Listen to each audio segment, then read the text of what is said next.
Welcome to the program today. It's my privilege to introduce our guest today. The title of these DVDs is called The Elite Speak. My guest spent some 3 years working on the Alaska pipeline as the chaplain and met some of the ruling elite, and they have told him many things that they have planned. As far as we know, we haven't been able to find anything that he has missed on in terms of what the elite plan for the future. So, Lindsey Williams, welcome back to the program. Thank you, Stan, for allowing me to be in your studio today. Just a matter of hours ago, an 87-year-old elitist said to me, "Chaplain, tell them everything. I'm too old to care." Well, that's exactly what I'm going to do today. You will hear things you've never heard from me before.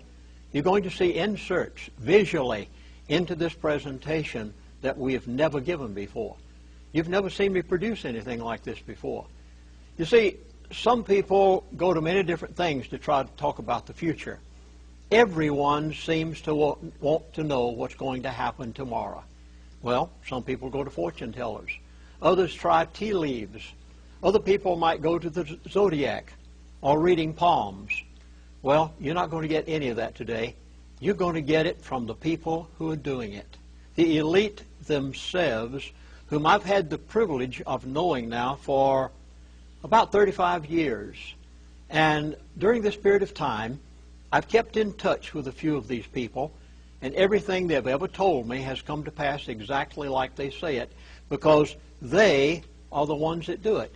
So today you're not going to be consulting something from out there, but you're going to be hearing directly from the people who rule the world. Take just a moment and tell us how you got involved with being a chaplain on the pipeline and involved with the ruling elite. I was a missionary in the state of Alaska, aviation missionary. They said they were going to begin building the Trans-Alaska Oil Pipeline. 25,000 of the roughest, toughest, cussedest, drinkingest, honoringest folks on the face of the earth to converge on my state. And the first thing that came to my mind was 25,000 of those people, they must need some spiritual guidance. Well, that was the understatement of the year. So I went to Alaska Pipeline Service Company, the consortium of 9 major oil companies that were going to build that 800-mile, 4-foot diameter pipe, largest pipe ever constructed on the face of the earth for the carrying of crude oil. And I said, "Don't you need a chaplain on the pipeline?" They said, "We don't know what to do with you. We never had a chaplain on a pipeline before." I said, "No problem. Give me a chance." Well, persistence paid off. I kept going back and back. Finally, they said, "Okay, we'll give you the northern 7 work camps, including the huge new oil field up at Prudhoe Bay, America's oil field, northern Alaska, on the Arctic Ocean." And I did. About 9 months after my arriving on the pipeline, the oil companies came to me and said, "Chaplain, we can't believe how much good you're doing for us. You're saving us thousands of dollars of counseling fees we aren't having to pay. We'd like to offer you executive status in an advisory capacity in order to help the relationship between management and labor." And I said, "Well, what does that mean?" They said, "Well, go any place you'd like. We'll give you your own truck, write your own airline tickets when you want to go somewhere. And we would like to invite you to sit in on our board meetings in an advisory capacity." Wow. I had not the slightest idea what I was getting into. For 3 years' time, I literally sat, as you and I are sitting right now, across the table from each other, with the elite of the world, the people you hear about in the World Bank, the IMF, the people who rule nations and control currencies. And I had an opportunity to talk with them one-on-one, not as a pastor to a church member, but as a person on their pipeline. And for 3 years' time, I analyzed these people. I'd like to say, if I may, emphatically, and hope that I can somehow help those in the viewing audience to realize how positive I am in saying this.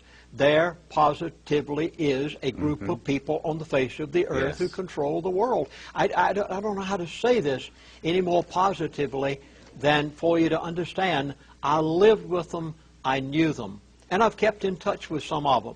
Now, and they're not all bad people, are they?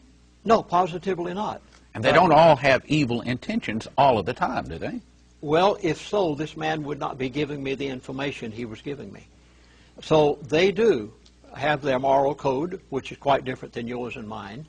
But yet, on the other hand, if you were walking down the street and saw one of these people, you wouldn't recognize them from anyone else. Of course, they might have on a suit and tie, but they would be the ordinary person that you would easily know who they are. But they emphatically are in charge. Oh, they positively are in charge. They know exactly what they're doing, and they control governments. They tell the president what to do. They dictate to Congress what bills to pass.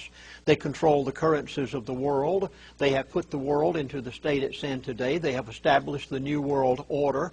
I could go on and on and on with who. They are in charge.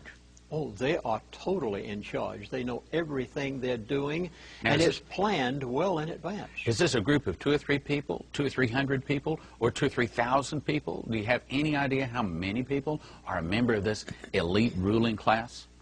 If you took the very top, you would probably begin with maybe a dozen people who know everything that's going on and make all of the rules. Then it would go down to a little bit bigger group, like the Bilderbergers, or maybe the Council of Foreign Relations or the Trilateral Commission. Then you would spread it out to larger groups like the media and others, who would, and each group would know less than the others did at the very top.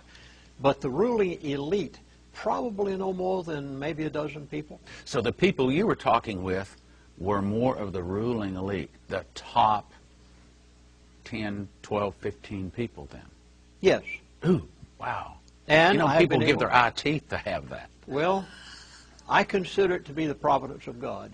So let me just give the Lord the praise and the glory right now. Amen. I believe that the Lord put me amongst this elite for a short period of time and allowed me for the past 35 years to keep in touch with some of these people in order that I might be able to be here in this studio today to let you know what you can expect for the next 12 months in order that you might prepare your dinner table in your household.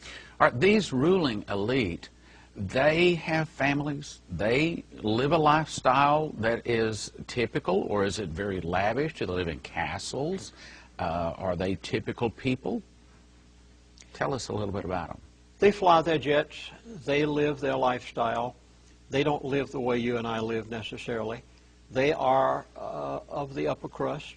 But you wouldn't know one of them from anyone else if you were walking down the street. Let me give you just an idea of the immensity of the project of the Trans-Alaska Oil Pipeline. And at this point, we're going to insert a section that was made during the construction of the Trans-Alaska Oil Pipeline, just to give you an idea of the controlling power of these elite to do things such as this project. In fact, the Trans-Alaska Oil Pipeline was the biggest project ever undertaken by private enterprise in the history of the world.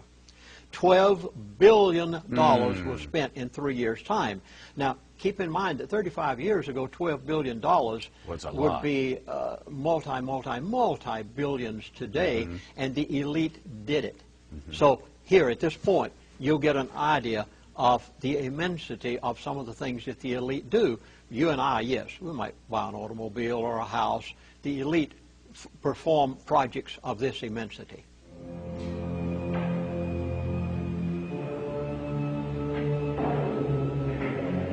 The PYS is for, P is for Pluto, Y is for the yellow band, and S is for Somioso. We started with 10,001. We have 15,500 to do. So our last pipe will be 25,500. About half of the sections were welded together indoors at the pipe storage yards, turning 40-foot sections into 80-foot sections.